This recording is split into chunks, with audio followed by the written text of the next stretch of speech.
¿Qué tal? ¿Cómo están? Tengan todos muy buenos días. Quien les habla es el profesor Eduardo Sara de Vilés y el día de hoy vamos a continuar el trabajo con el tema para cuarto de secundaria, que es la crisis económica en el Perú.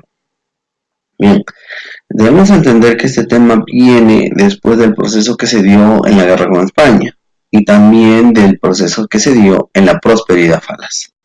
Que vamos a entender por qué aumentó la deuda externa en nuestro país, cuáles fueron las medidas para solucionar la crisis económica en nuestro país, qué contrato se firmó y cuál fue la propuesta del civilismo, del partido civilismo en esta época.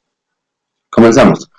Eh, Recordemos que en 1866 Mariano Ignacio Prado se hizo del poder y él estuvo bajo el poder hasta 1868. Después y posterior a la guerra con España se va a preocupar en gobernar y va a tener como ministro de Economía al personaje llamado Manuel Pardo. ¿Quién era Manuel Pardo? Manuel Pardo era un personaje que se había adinerado gracias al guano que se encontraba en las islas de Chincha.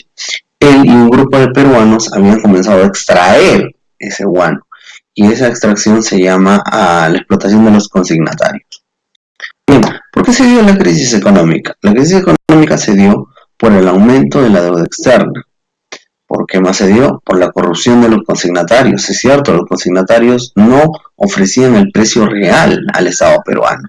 Y por los gastos militares en exceso que se daban. Recuerda que se dan los gastos militares, se compran embarcaciones. Una de las embarcaciones más notables que se va a comprar en esta época es la del Huáscar, pero se compran sobrevaloradamente, sobre su precio original. ¿Cuál es la solución que plantea Manuel Pardo para esta crisis económica? Uno, disminuir los gastos estatales, es decir, disminuir los gastos y sueldos del Estado, o sea, desde el funcionario más pequeño hasta el más alto, disminuir su sueldo, aumentar las rentas, es decir, que el Estado debería de cobrar aún más por todos los recursos que salen de nuestro país y mejorar de esta manera la administración. Esa sería la intención de Manuel Pardo, ministro de Hacienda o Economía, para solucionar la crisis económica. Pero bueno, no se solucionó la crisis económica. Llegamos al año de 1868 y se convocaron elecciones, pues, y en estas nuevas elecciones gana el coronel José Balta. Estamos en el militarismo aún. Balta, según la Constitución de 1860, no te olvides, Constitución de 1860, promueve un gobierno de 4 años, hasta 1872. Nombra como ministro de Economía a un joven y desconocido Nicolás de Piérola, ministro de Hacienda. Y él tiene una opción para solucionar esta crisis económica. Va a entablar un contrato con la compañía francesa judía Dreyfus. ¿De qué trata este contrato? De que el Perú cedería a Dreyfus 2 millones de toneladas de guano y que a cambio la compañía Dreyfus pagaría al Perú 2 millones de soles y además pagar 700.000 soles por 36 meses. Un buen contrato. Según la crítica internacional, estaba muy bien elaborado ese contrato. Se le estaba dando lo justo al Estado peruano. Pero ¿quiénes se van a oponer? Se van a oponer los consignatarios. Estos personajes que eran quienes se encargaban, recuerda, de extraer el guano, ellos van a ser los primeros en oponerse a este contrato. Obviamente no les gustó porque les quitaron el monopolio comercial del guano. Bueno, el contrato Dreyfus nos trajo por consecuencia una serie de obras, en particular para José Balta. José Balta va a invertir ese dinero en la administración, en generar obras durante su gobierno. Una de estas obras más notables va a ser la construcción de los ferrocarriles, pero entendamos que los ferrocarriles en esta época eran un instrumento de progreso, sí, lo es cierto, era un instrumento de progreso, pero creo que las condiciones para que el Perú obtenga esto no eran adecuadas en esta época. Bueno, se contrató a Henry Mays, un personaje muy importante de Norteamérica, que va a comenzar a construir estos ferrocarriles. Recuerda también que los ferrocarriles van a ser novedosos en América del Sur. Ya Estados Unidos tenía ferrocarriles y más no otro país en América del Sur lo tenía. Quiere decir que el Perú era un país muy importante económicamente.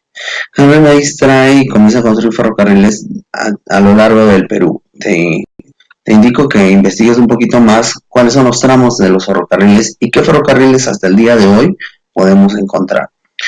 Muy bien, continuamos. Además de la construcción de ferrocarriles, Henry Mays hace una serie de obras a nombre de José Balda. Una de las obras más notables va a ser la construcción del Hospital 2 de Mayo, un hospital muy famoso, muy querido para la sociedad limeña en esta época. También va a construir el Palacio de la Exposición, ¿ok? Hoy en día se llama el Parque de Lima. También va a construir, va a derrumbar, va a destruir las murallas de Lima que desde tiempos coloniales estaban ahí por el tema de los piratas. Es decir, va a hacer una serie de obras. También va a construir el muelle de Arsena en el Callao. Todas estas obras motivaron un gran acto de corrupción. Es cierto que los ferrocarriles estuvieron sobrevalorados, es cierto que las obras como el Hospital 2 de Mayo, como la construcción del puente Balta en Lima, estuvo sobrevalorado, y es que Henry Mays, tanto como José Balta, les convenían estos contratos. Qué sorpresa, ¿no creen, estudiantes? Podemos notar que hoy en día se dan similitudes con respecto a obras sobrevaloradas, no sé. Bien, el gobierno de José Balta concluye para 1872. Se convocan elecciones y en estas elecciones gana Manuel Pardo, que funda el primer partido civil de la historia del Perú, Partido Civilista. Manuel Pardo arrasa en las elecciones y Manuel Pardo gana estas tranquilamente, sin ningún inconveniente. El dilema va a ser que no están muy convencidos alguna masa militar, es decir, los militares no están tan convencidos del gobierno de Manuel Pardo. El coronel Tomás Gutiérrez, sus hermanos Marcelino Gutiérrez, Marceliano Gutiérrez y Silvestre Gutiérrez, todos coroneles del ejército peruano, se van a rebelar contra este gobierno. Porque piensan que sea el continuismo, piensan que se va a seguir con la corrupción, piensan que se va a seguir con las ventas sobrevaloradas. Entonces, esto está generando un inconveniente al Perú. Date cuenta, el hecho de haber construido estas obras hace también que el dinero se haya desviado a otros lugares. Por lo tanto, el Perú comienza a sufrir una grave crisis económica. No tenía dinero, producto de tanto robo y tanta malversación de todos los fondos que habían recaído del lugar. Bueno, los Gutiérrez se rebelaron, capturaron a José Balta, lo apresaron y al final lo asesinaron, intentando un golpe de Estado. Pero, ¿qué inconveniente? El inconveniente es que Lima en particular, toda la población limeña estaba tan cansada, tan hastiada del gobierno militarista, del gobierno corrupto, del gobierno sobrevalorado, que no va a formar parte de este intento de golpe de Estado, va a rechazar contundentemente a los Gutiérrez. Los rechaza de tal manera que los va a buscar. Enterados de la muerte del presidente Balta, los van a buscar y los van a linchar. Como vemos en la imagen, muchos de ellos terminan colgados aquí, en la parte importante de la Catedral de Lima. ¿Okay? Otros comienzan a ser linchados de esa magnitud por la muchedumbre. Es decir, la rebelión de los Gutiérrez no acabó muy bien, pero es un hecho muy importante que la ciudad de Lima no va a aguantar. No va a permitir que nuevamente los militares estén en el poder. Bien, queridos estudiantes, de esta manera hemos terminado el tema de crisis política, crisis económica, y tenemos ahí el organizador respectivo. El resumen, todavía lo que queda: el gobierno de Mariano Ignacio Prado, el gobierno de Balta, las elecciones y la rebelión de los hermanos Gutiérrez. Vamos a trabajar desorganizador como siempre. Espero que les haya gustado. Espero su comentario. Muchas gracias.